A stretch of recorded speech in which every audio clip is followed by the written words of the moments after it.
Charlotte's Compass is an exploration of the human condition, and as an actress I need to figure out what it is that makes my characters tick in order to be able to bring them to life. So I want to go out there and meet interesting and dynamic people and find out what it is that drives them. My shoe size 25 and Like imagine you're walking on a beach and every single step you take gets washed away, that you are that irrelevant, that your life stands for nothing. Would you get up in the morning and fight? Would you struggle through the day to achieve whatever it is that you're trying to achieve? Probably not. And everybody seeks to leave a legacy behind because it's the way we validate ourselves, it's the way that we believe that our life has stood for something if we have it. my shoe size 25 and On Brighton Beach, I met Lara, who was diagnosed with breast cancer at 31. A lot of breast cancer awareness, I think all awareness is amazing, but a lot of it is pink and pink ribbon and, you know, beautiful celebrities wearing pink underwear. And it's so far from that, you know, it's a lot of constipation, doctors examining your arse in A&E, you know, at midnight. It's a lot of funny stuff that you don't expect that you'd ever go through. So I thought I'd write about it. Anyway, a friend from school posted my blog on her Facebook page, and Mikey, who was friends with her, he read it, and he has cystic fibrosis, so he knew what I was going through, and he just messaged me and said, hi, I really love your blog, and you put into words exactly how I feel, but because I'm a guy, we don't really talk about our emotions, and he said, I just wish you all the best for your recovery. And I thought, you know, it was a really touching message that he sent me. And we met for the first time here in Brighton, and we sat on the beach, looking out to sea, talking about our favourite subject, death. And so we were sitting there, and I said to him, when was the last time you've hugged someone? And he said, oh, it's been quite a while. And with me, I didn't like anyone touching me with all my surgery. And so I was like, let's hug. And we were hugging for ages. And then we just started kissing. And it felt like it had always been.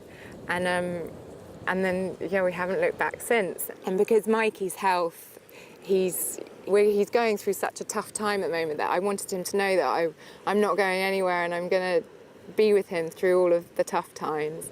And it's so strange, because if I hadn't have had cancer, I'm ashamed to say it, if I'd have met Mikey, I would have thought, oh, he's lovely, but I wouldn't have wanted to go out with him. I wouldn't have wanted to have a relationship with him because he's got this illness, and I would have thought, oh no, you know, I can't have children with him, and, you know, he's not well. But cancer has completely changed my view on it's potluck on what bodies we're born into, and that doesn't define you. It's your soul that is who you Where are. the real connection is. And okay, Mikey's got cystic fibrosis, but that's just his body. That's just the shell. That's not who he is. And I thank cancer for opening my eyes up, because back then, before my diagnosis, I would have missed out on the best thing that's ever happened to me. And I now see when people are ill, or, you know, I see that as the flaws are the most beautiful thing in a person, because they make you who you are. fingers dancing on a man. I think that sometimes we underestimate the impact that we have. How many people are going to hear Lara's story and their lives be changed because of it?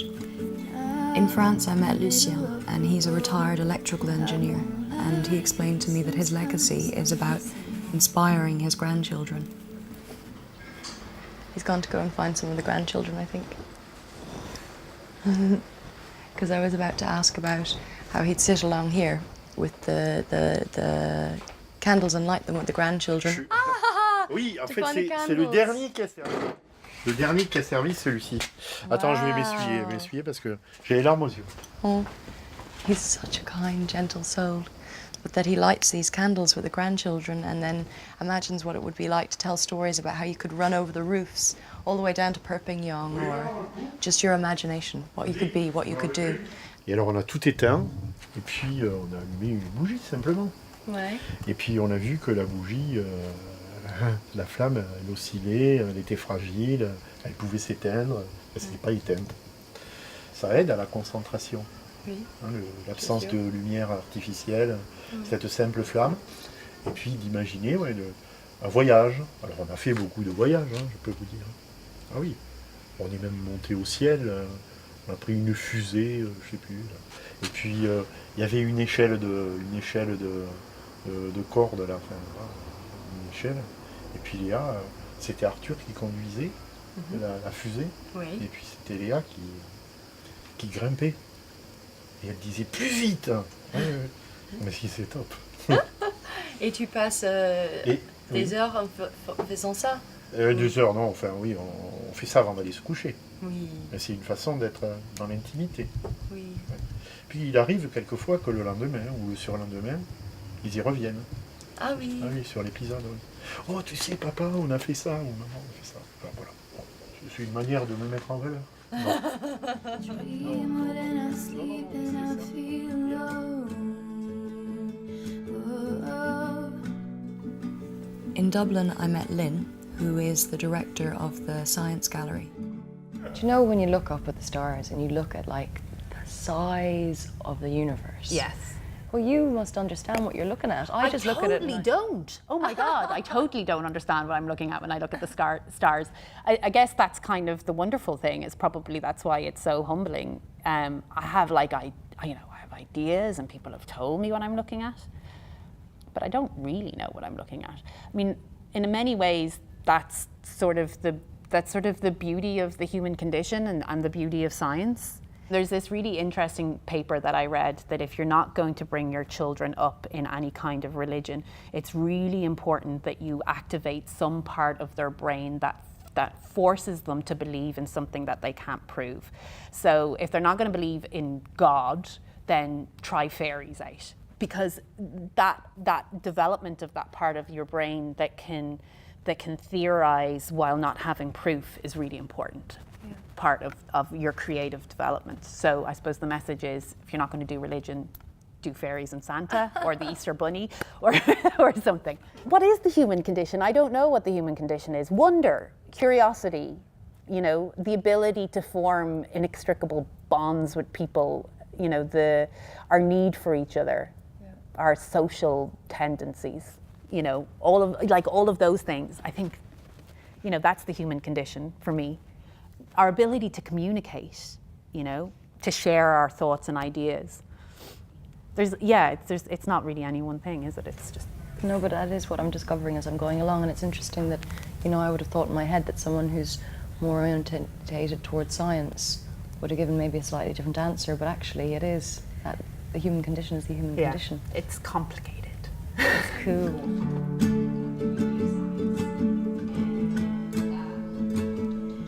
Tell me which way should I go? Legacy seems to have two strands. There's the professional side, your life's work, and then there's what you leave behind in love.